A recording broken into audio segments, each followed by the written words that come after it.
Now, probably dahil nagtataasan ng mga smartphones ngayon, there probably might be some older chip na biglang lilitaw sila, biglang mare-resurrect sila, and those are yung mga medyo may pagka-Jurassic na mga chip.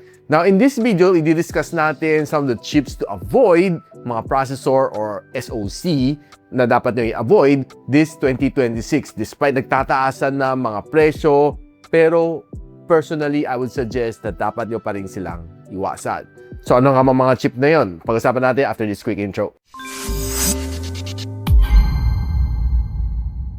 Now, alam nyo na, nakita nyo na nagtataasan na lahat ng presyo ng mga smartphone. Nag-start from Honor, kay Poco, kay Xiaomi, kay Redmi. Makita mo, nagtataasan din ng mga phones like si Infinix, si Nubia, sila Itel, Tecno, and probably no one is safe. Except siguro si Realme and si Oppo, talagang mataas na talagang presyo nila. At probably tataasan pa nila. Hello, Realme C100. Now, dahil nagtataasan na ang mga presyo ng mga smartphone, dahil limited ang supply ng RAM, ng chip, and probably PCB boards, yun ang mga nababalitaan natin. So, medyo nagka-cut down ang production. So, in effect, nagtataasan ang mga presyo. Now, na-discuss naman natin, what are the reason kung bakit nga ba nagtaas ang mga to in one of my videos here in this channel. So, i-browse nyo na lang and panoorin nyo na lang muna yan para maintindihan ninyo. Now, back to the topic. Recently, I've seen some of the chips na biglang nabuhay. I mean, siguro there are still old stuffs na hindi naubos sa mga brands and gusto nila ubusin kasi yun ang mga lumang puhunan na pwede nilang i-recycle, gamitin uli. Sasabihin naman nila na okay na yan, pwede na yan, budget smartphone lang naman mga yan di ba? At the end of the day, basta pwede mo pantawag, pang text, and pang social media, okay na, hindi na magre-reklamong consumer. As long as we can keep costs a bit low than mga bagong chip, pwede na yan para sa kanila. Total, hindi naman sila maalam sa mga processor. Except kung napanood mo itong video na ito, which ako personally explain ko sa'yo kung bakit kailangan nyo iwasan mga older chip dahil wala na silang support. Kumbaga na-outlive na nila yung kanilang lifespan. Now, let's start yung mga 1000 series ng mga MediaTek Dimensity. Now, yun ang mga earlier days ng mga processor, before it was quite a wow factor. Uy, 1100, diba? I mean, pwede na. Dati, nakapaglaro ka na maayos sa ML. Pero right now, on this present timeline, kung meron kang makita mga nagbebenta pa ng mga phones na may 1100 na chip, dapat mo nang iwasan. And kung meron din sila mga spin-over ng mga 1200 series, medyo kailangan mo na rin iwasan. Kasi mga chip na to is built during 2021. And it's already 2026. So, mga chip na are quite already outdated para sa akin.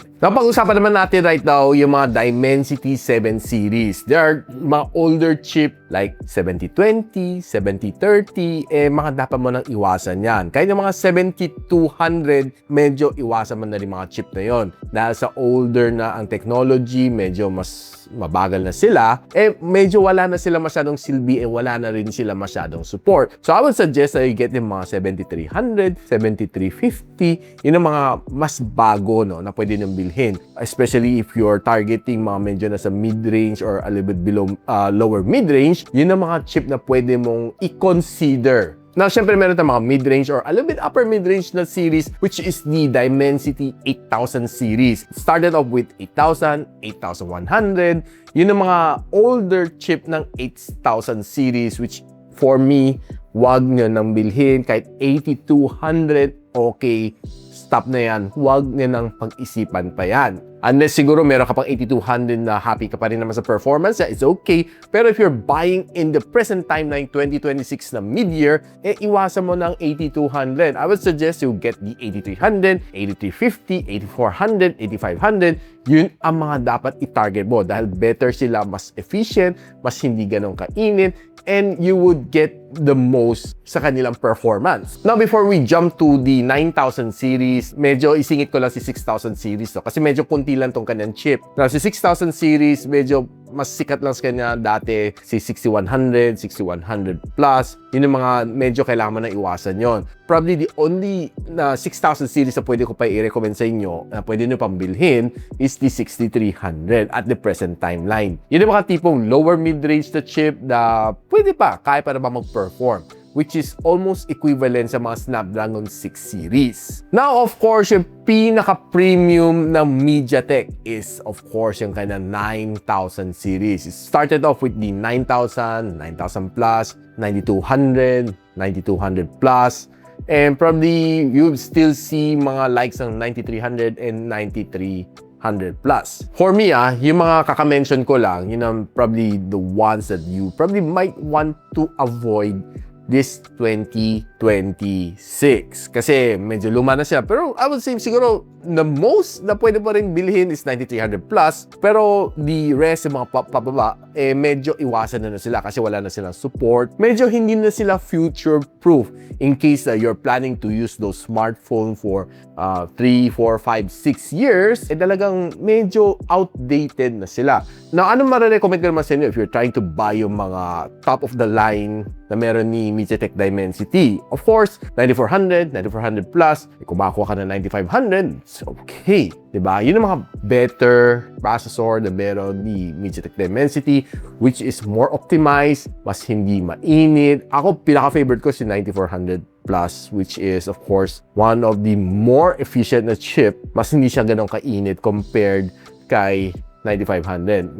I think medyo mas mainit pa kung kunti si 9500 compared sa 9400 Plus. Now, syempre, meron yung mga entry level na mga Helio G80, G81. Yun ang mga pwede mo pa rin i-consider if talagang nasa budget ka lang talaga. Yung budget mo nasa 4, 5, 6,000 pesos. Talagang yun mga chip na makikita mo. Kung gagastos ka na lang, you buy something a little bit better. Yung tipong hindi ka maiinis. Yung tipong maubos na yung oras mo sa kakahintay, sa kaka-loading niya. At the very least, sabihin ko sa inyo, you buy something na MediaTek Helio G99 pataas. No? I would say G99, pinagsawaan na natin yan. Ang dami ng spin-off, G99, G100, G200, and probably there might be coming now. Balita ko, chismis, parating na rin si G300. It's still a spin-off ng G99. In-improve konti, nilagyan ng konting steroid para medyo mag-buff up lang siya ng konti, lumakas siya ng konti, 7%, 8%. I mean, yun yung spin-off ng G99 Pero at the very least, I would say na not so bad na siya at its price point. But if you're trying to get yung mga G92 Max at 6999, I would say forget about it. Sobrang mahal. You invest on something na better, which is for G99 pataas. Now, tapos na tayo mag-usap about MediaTek. So, how about let's concentrate ourselves naman sa Qualcomm. Now, dahil sa sobrang mahal ng mga chip, you'll still see yung mga na-Edo Tensei or mga na-revive, na-resurrect na mga chip like Snapdragon 685. I mean, see, that's so Jurassic. Sobrang pinagsawaan na namin dati yan, no? I mean, yung mga chip like 680, 685, 690, yung mga pinagsawaan na namin dati yan. And you'll still see some of them, no? Still running around and being released on some of the smartphones these days. Like, I think 685 lumabas sa Oppo A6X, if tama ako. And some of the phones from Honor din that received a Snapdragon 685, no? Probably it's due to, yun nga, sinasabi ko kasi na overstocking or talagang shortage. Kailangan lang nila to find ways to cut costs and keep costs low. Of course, to use older stocks. But of course, syempre, yung mga support mo sa mga chip na ito is, well,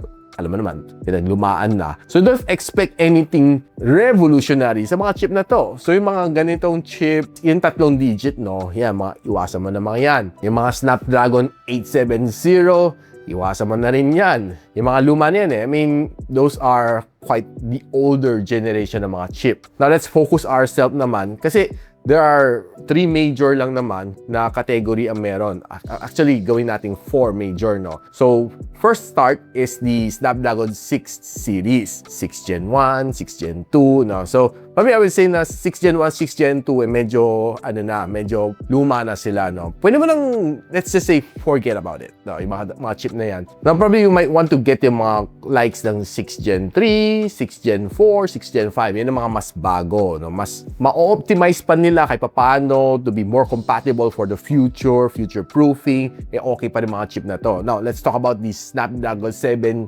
Gen series. Now, itong 7 Gen series, normally makita mo sa mga mid-range smartphone smartphone na naka-Qualcomm Snapdragon. So, it started off with mga 7 Gen 1. I'm not quite sure, parang wala narinig 7 Gen 2, no? Parang dumiretso sila sa 7 Gen 3. Actually, mga 7 Gen 1, pwede mo na sila kalimutan. And we can move over sa mga bago, like si 7 Gen 3, 7 Plus Gen 3, 7 Gen 4. And there are yung mga S naman na lumabas, so mga medyo mas cost-effective or cost-friendly na series. 7S Gen 3, 7S Gen 4. Yun ang mga okay na pwede mo pa rin bilhin naman up to this present day, 2026, for future-proofing. Now, pagdating sa 8 series, nag-branch out siya, no? Biglang nagkaroon sila ng dalawang segmentation. It used to be mga Qualcomm Snapdragon 8 Gen 1, then 8 Gen 2. Then, nagkaroon ng 8 Gen 3. So, yun ang mga medyo a little bit older na chip na pwede nyo nang kalimutan. So, bigla sila nag-split, no? Nag-split off siya. Nagkaroon siya ng 8 Gen 4, 8 Gen 5, which is yung nilagay nila sa, I would say, na lower flagship or upper mid-range na mga segmentation. So, nagkaroon siya ng spin-off na pataas naman, 8 Elite Gen 5. Yun yung dalawang better na flagship level chip nila, no? So, bigla nagkaroon ng dalawang segmentation, which, of course, syempre, as a consumer, kung hindi ka naman maalam, medyo talagang malilito ka. Lalo na kung mga promodizer, daming sinasabi sa'yo na hindi ka naman talagang maalam o mapapabili ka na lang. It's better to watch some videos, educational videos just like this one, para medyo may alam ka bago ka bumili ng iyong next daily driver. Now, sasabihin ko sa inyo, iwasan mo yung mga 8 Gen 1, Gen 2, 8 Gen 3. Pwede mo nang kalimutan mga yon. Focus on the latest one, mga mas bago, 8 Gen 4, 8 Gen 5, or 8 Elite Gen 5. Yun ang mga pwede mong bilhin sa Qualcomm. Now, I hope no, na medyo na-educate ko naman kayo on what are the chips to avoid, what are the chips na pwede nyo bilhin for 2026 para for future-proofing. And this one can definitely serve as a guide para sa inyo for your next daily driver. Now, alam nyo na nagtataasan, pero you still have to avoid yung mga lumang chip na medyo wala ng pakinabang at wala ng mga updates or wala na masyadong future-proofing na mangyayari sa kanila. So, syempre, gusto ko naman, nagagastos na lang kayo, masusulit nyo naman yung pera na ginastosan mo dito sa mga smartphone na ito. Hindi naman pagbili mo, medyo mabilis naman siya on the first 2 to 3 months. After 3 months, ma-fit mo parang bumabagal at bumabagal na sila. Lalo na yung mga 4 gigs of RAM, I would suggest na, well, if you can avoid them, try to avoid them. Pero normally, makita mo lang naman sila sa mga budget smartphone naman yon. Pero of course, if you can get mga 6 gigs of RAM na physical RAM and higher, better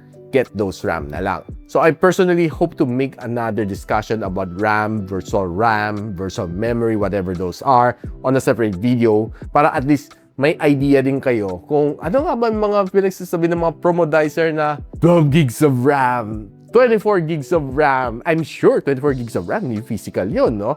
Meron nakita mga smartphone na nagsasabi na 24 gigs of RAM. Yun ang sasabihin sa'yo ng promodizer. Ako, personally, sasabihin ko sa'yo, it's a 6 plus 12 gigs of RAM. Yung plus 12, yun yung virtual. Pero let's just save it on another day. So, I hope na may natutunan kayo dito sa topic na ito, all about the chips na kailangan mo iwasan and na pwede mong bilhin for 2026. And if you like this video, ano ba naman, bigyan mo ako ng isang like dito sa video na ito and share it sa inyong mga friends para may matutunan naman silang educational here sa aking channel. So, hanggang dito muna ako. I hope to see you on my next video.